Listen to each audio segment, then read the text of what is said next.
Hello, I'm Mark from Moonstone Publications. Welcome to this overview of some of the stories we've covered over the past week. But first, please hit the subscribe button and share this video with your friends and colleagues. Another FSP has been found wanting when it comes to FICA compliance. The non-compliance has resulted in asset manager Ashburton being slapped with a hefty 16 million rand fine. But 6 million rand was conditionally suspended for 3 years. Earlier in February, the FSCA imposed a 400,000 rand fine on a small financial advisory firm. In both cases, the FSCA's inspections found similar defects with the entity's risk management and compliance programs and client due diligence measures. The FSCA has extended an exemption that will affect certain independent intermediaries. They can continue to be remunerated for performing activities that support the collection of insurance premiums. The exemption, which was due to expire in March, has been extended for 3 years. Independent intermediaries who want to rely on the exemption must adhere to the conditions first published 4 years ago. There are 6 public holidays between now and the end of May. FSPs and representatives are advised to use this time to meet their CPD requirements before the looming deadline. Moonstone Business School of Excellence offers a range of programs, including online courses, to help you gain the relevant CPD hours. Don't wait until the last minute. Take advantage of this opportunity to gain the necessary CPD hours and enhance your professional competence. The information regulator has issued its first enforcement notice because of a direct marketing complaint. The notice was issued against FT Rams Consulting, an online training institution. The complainant was bombarded with direct marketing messages from FT Rams about its courses and webinars. The emails kept coming despite multiple attempts to opt out and requests for them to stop. The regulator says it will act firmly against direct marketing through unsolicited electronic communications.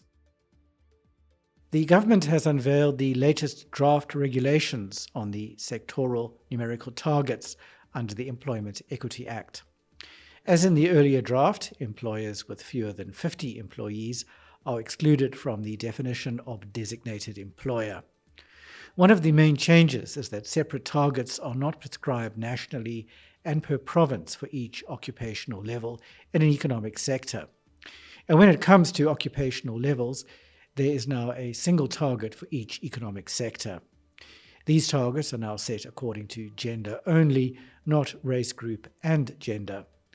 We spoke to various labour law experts who unpacked the practical implications of the latest proposals. It's been a year since South Africa was grey-listed. This time last year, many predictions were made about the impact that grey-listing would have on the country.